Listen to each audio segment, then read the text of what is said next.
Hello, I'm Jeff McNeil, and this is my review of Dark Souls Remastered. As the Age of Fire, which mankind brought about after the defeat of the dragon, reaches its end, undeath has spread across the world.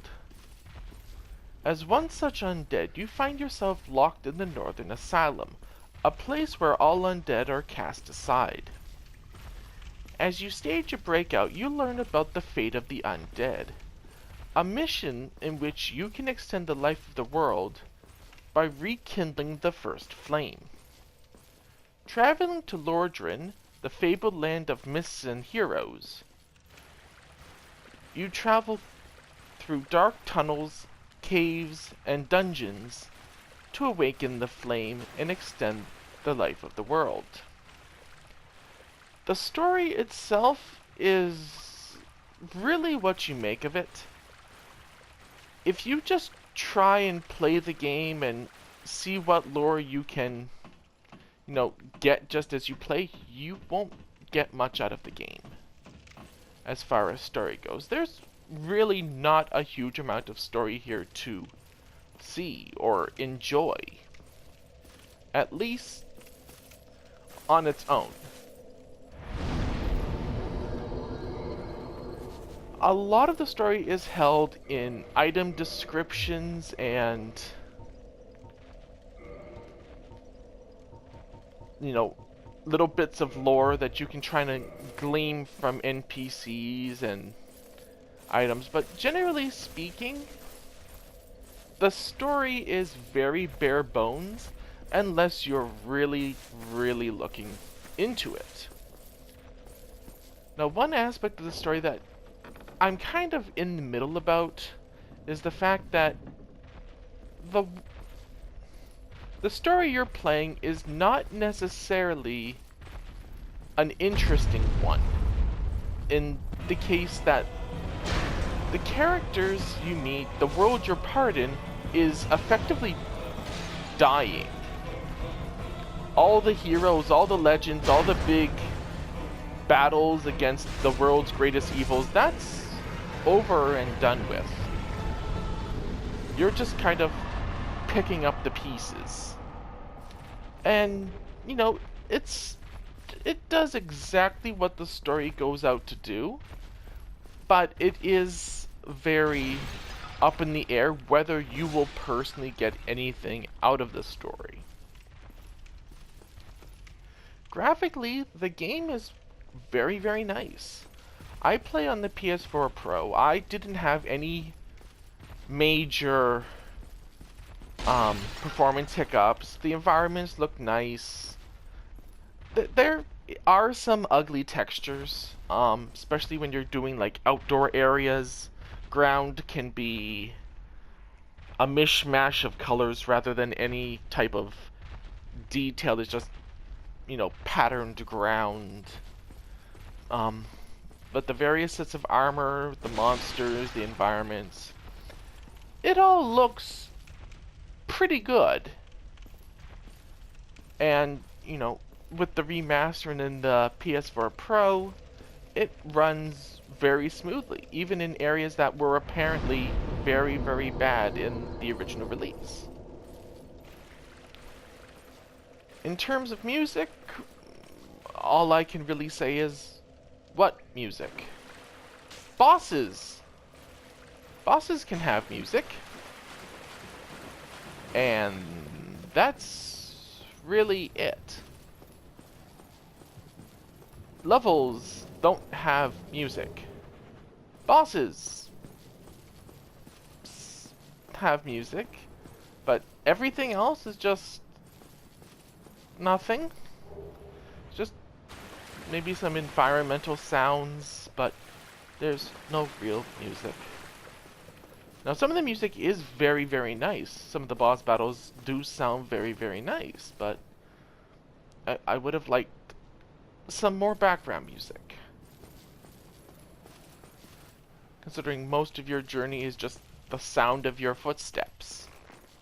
I would have liked a little more than that. In terms of sound effects, it's pretty good. Your weapons when you're slicing through enemies, they have, you know, it's visceral, it's kind of wet and sticky and slick and squishy when you're, you know, attacking enemies and blocking. Everything sounds very metallic, very harsh and unnatural, and it works. It works. Yeah, everything does sound pretty good. There are some voices in the game. You will meet a few NPCs as you travel around. And the voices honestly sound very good. Everyone sounds broken and desperate and afraid. Oh, you. You're no hollow. Thank goodness. I'm done for, I'm afraid. I'll die soon, then lose my sanity. I wish to ask something of you. You and I, we're both undead. Hear me out, will you? As you hear it, it's very desperate. And it makes sense. This is a world where there was an old saying in my family. It is desperate. Everything's coming to an end, and the NPCs you meet are all halfway between basically insane, desperate, sad, and trying to cling on to any hope that they have. It sounds good.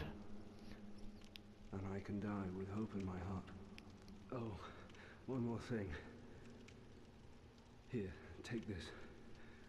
So, in terms of sound, it is a somewhat mixed bag.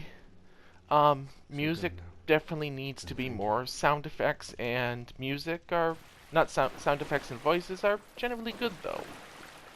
Gameplay is an action RPG over the shoulders. So your character basically has two hands and you control each hand with the shoulder buttons. So R1 and R trigger will control your right hand, whereas L1 and your L trigger will control your left hand. And you can have, you know, a weapon in one hand, weapon in two hands, all bunch of different actions based on what's in your hands at the time. So. And you have a fair amount of options when it comes to combat. There's a large number of weapons, large number of armors, spells, and there's a bunch of different playstyles you can choose. Now, one thing to note is when you make your character, you pick essentially a class. That's not a class as you might expect in a traditional JRPG or even a Western RPG. It's basically just how your stats are going to start off and what some base abilities and items you have. Everything else you get as you progress through the game, and it's just based on what you want to do. If you want to use heavy weapons, you know, put a bunch of stats into strength and endurance. If you want to go light, you know, you can put it into dexterity or magic. So it's really up to you. Now your main, I guess, consumable in the game are souls. And souls are basically used for everything. They're used for experience points. They're used for money. It's your catch-all everything. And the main gimmick of the series is when you die, you go back to your last bonfire, your last save point, and you leave your souls behind, so you can go back and get them. And it does make some very tense moments where you die when you really don't want to, and you kind of have to make your way back to where you died to get your souls or lose them forever. And it is very tense. It is a difficult game. But it's not a fair game. It is absolutely not a fair game. The game has an almost fetishistic obsession with blind corners, narrow ledges, and darkness. The game loves to just have enemies standing around corners where you can't see them, so the moment you go past, they'll just jump out and attack you. They're everywhere. Absolutely everywhere you'll run into these, blind corners just making life miserable. And a lot of the game is done on cliffs. Cliffs and itty-bitty little narrow ledges where you're forced to fight enemies who are very adept at knocking you off to your death. And then there's the darkness. If a level isn't on a narrow little precipice, you better believe it's going to be pitch as death. And you maybe have 2 to 3 feet of vision in front of you. I understand that this is, supposed to be somewhat realistic and dark, but I want to be able to see what I'm doing. And a lot of the time I can't. At some places it's just, you basically have to guess where you are in relation to the world around you. You can get, lanterns and lights that help you, but it's very, very limited, and you're just hoping that you don't run into something that will kill you when you're unable to defend yourself because it's so dark. Another complaint I have about the game comes in the form of bosses. Now, the game's bosses are difficult, and I can get behind that, but it's not necessarily hard for the right reasons.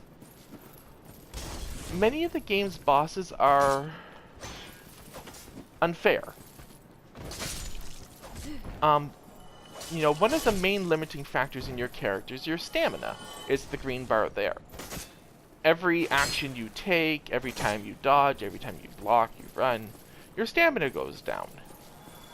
But bosses don't have stamina. Bosses can basically do anything they want to, anytime they want to. And a lot of the time, you're just playing catch up. Trying to survive. Just one more hit so you can build up your stamina to block again. And you can end up in a death cycle very quickly where you don't have enough stamina to block, and so you take damage. You don't have enough stamina to run away in order to recover your stamina. You can't get away to heal. It's just you constantly getting beat down for no other reason than because the game doesn't limit enemies the same way they limit you. Enemies also have unlimited access to projectiles and magic spells. And, you can carry very limited supplies as far as magic is concerned. Enemies have unlimited use of it. Not just bosses, but even regular enemies will use unlimited numbers of projectiles. But as far as actually really, really cheap things are concerned, my biggest complaint is the white fog. This fog here. And you saw this back in the Undead Asylum. And there are 2 types of fog. Fog that open up new areas, like this fog here, or fog that is basically the wall blocking bosses. The fog that blocks bosses, you walk through it, and the fog doesn't go away. The wall of fog remains, but your camera clears up. Enemies can attack you before the fog clears up, which means you can take damage before you can actually see the enemy. This is absolutely unacceptable. I mean, you can literally walk into a boss room and die before you see what actually happened. This is an absolute no for me. If I can't see something, I can't respond to it. If I need to know ahead of time that a specific enemy is going to do a specific move before I can see or respond to it, that is bad. That is very, very poor game design. The game is fun though, but it feels like rather being a game that was carefully crafted to be balanced and fair, you just spend the game fighting against the game systems, fighting against the limitations placed on you versus all the advantages the enemies have. They are unlimited projectiles, they can see far, far longer than you can. You can be in a completely pitch dark room with like 2 feet of vision, and you'll constantly be pelted by attacks from archers that could be like 150 feet away. You have no idea where they're coming from, you can't see them. It's just free damage. And, you know, the game has a lot of problems. And I'm not going to mention all of them here, but while I will say that the end result of the game is definitely better than any of the individual pieces put it out to be, those individual pieces are very, very flawed. And, you know, beyond the simple fact that it's cheap, that it's unfair, that it asks more from the player than is reasonable, you can get fun out of it. Though whether you do get fun out of it depends entirely upon whether you like a game that is stacked against you, that you're constantly on the defensive, that you are constantly playing against aspects of the game designed to be unfair. So, it is one of those games that you are either going to like or you don't. I think the game is decent, but it is not the greatest game that's ever lived. It is not some, you know, masterpiece of game design. It is far, far too flawed for that. It does have a lot of good points, but those points tend to be drowned out by constant bad game design. So, this has been Jeff McNeil. Thank you for joining me, and I will see you next time.